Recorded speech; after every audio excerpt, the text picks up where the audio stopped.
more in depth on this now. To find out what's next, joining me now are GOP strategist Matt Makoviak and Ed Espinoza, Democrat and Executive Director for Progress Texas. Welcome to you both, and thanks for being here today. Thanks. Sure. A lot of partisan reaction on this. Matt, let's start with you.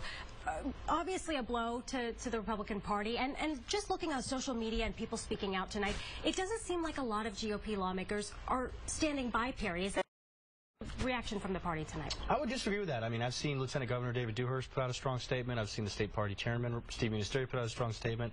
Lawmakers on social media on the Republican side. Look, I think one thing just to know is that the Republicans have wanted the Public Integrity Unit moved out of the Travis County DA's office and moved into the Attorney General's office. They were unsuccessful in the legislative session doing that. Look, this is a fairly weak case. Now, look, we haven't seen all the evidence. Some of this was provided, a lot of it was provided to the grand jury, and that was done privately, and we haven't seen that evidence. But based on what's publicly known, this is a weak case. The line item veto is a constitutionally protected right of the governor of Texas. That's all he did here. He line item vetoed $7.5 million in funding. I don't think many Texans believe a drunk district attorney should remain in office, particularly when she behaved the way she did in that video. So, you know, we'll see. The question is going to be coercion and whether they can prove that case in a criminal in a criminal trial.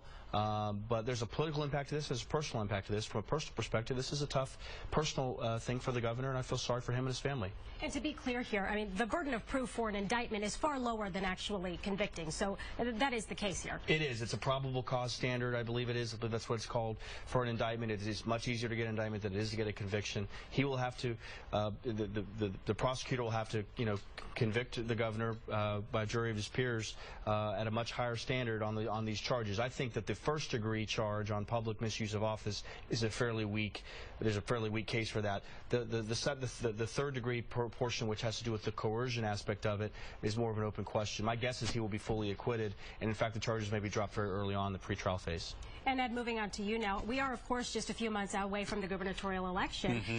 Is this going to be giving the Democrats any momentum in this race, do you believe? Well, I definitely think it's going to be a problem for Greg Abbott. See, not only is he trying to run for governor to replace somebody who has a felony indictment now, but the person running to replace Greg Abbott is also a felon. That's Ken Paxton. Greg Abbott's in the middle of a felon sandwich. Contend with that the rest of this campaign. And going back to whether or not this is indictments are easy to get, look, I don't think they're easy to get. The special prosecutor was a Republican. He took this very seriously. The grand jury took this very seriously. And if they were that easy, we would have seen one in the last. This is the first time a governor has been indicted in 100 years. If they were pretty easy, you think that maybe we would have seen one sometime between now and then. But as it stands, the governor decided to act as judge and jury, and now he's going to have to explain that to a real judge and jury. Absolutely, and we do also have some questions coming in from people watching at home right now. Let's get back over to Melanie Lofton in our social media center. Mel?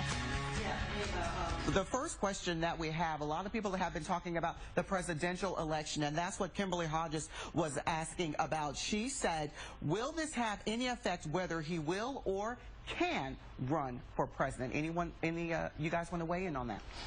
Yeah, I think the first thing I'd say is if he's convicted, obviously, I think that ends any chance for him to run for president. I think he has to get this resolved. And honestly, I think over the next 12 months, he was going to continue building on the positive momentum he's built over the last year or so. So he's going to lose a little bit of that momentum probably in the next few months. He has to get this resolved. I think he wants to get it resolved quickly. Keep in mind, the presidential campaign begins in earnest the day after the midterm elections this November. So there's not a lot of time to waste. I think a presidential campaign requires enormous amounts of money. And to be able to compete at a high level, you have to be able to raise that early on. If he is defending an indictment, it's difficult for him to raise that money, especially when there are other people, even from Texas, who are vying for Republican nomination. It's going to be difficult for him. And thanks for that question. And Mel, we have some more questions as well. We do. We're talking about money, and the next question that came from Anna Calvillo actually has to do with money. It says, why does the state of Texas have to pay his legal fees? And if he's found guilty, should he definitely pay? It's a good question, and not only are taxpayers paying his fees, but the legal bills are $450. At least $40,000 spent on legal fees so far. It's a good question. I don't have a good answer for it, but I think that we deserve one. Yeah, I don't. My guess is the answer is that since he was taking care of his official duties as governor, that he's entitled to the state paying for the legal defense. I'm not absolutely positive on that. I mean, that is something that some people could be frustrated with. I can understand that. And certainly there are a lot of more questions. And Mel, we do have some more as well. We do. His duties is the question of Hector Peñon. He says, doesn't the Texas Constitution grant him the power to control state funding? No question. That's why I said earlier about the line item veto. I mean, the governor can veto anything, not at any time, but anything for any reason. In fact, doesn't have to give a reason.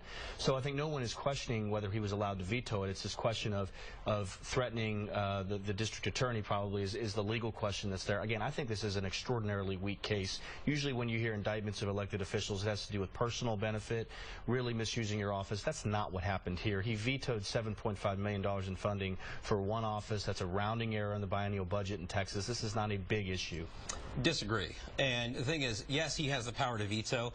He does not have the power to use he does not have the benefit to use the powers of his office for personal political gain. The Public Integrity Unit was investigating one of Rick Perry's signature projects, the Cancer Research Fund. They had already issued a felony indictment to the CEO of the Cancer Research Fund, and had Rosemary Lemberg resigned, it would have been up to Governor Perry to replace her with one of his appointees, which is a conflict of interest and affects the outcome of that. He absolutely had motive. He was abusing his office, and he shouldn't have used the veto for that.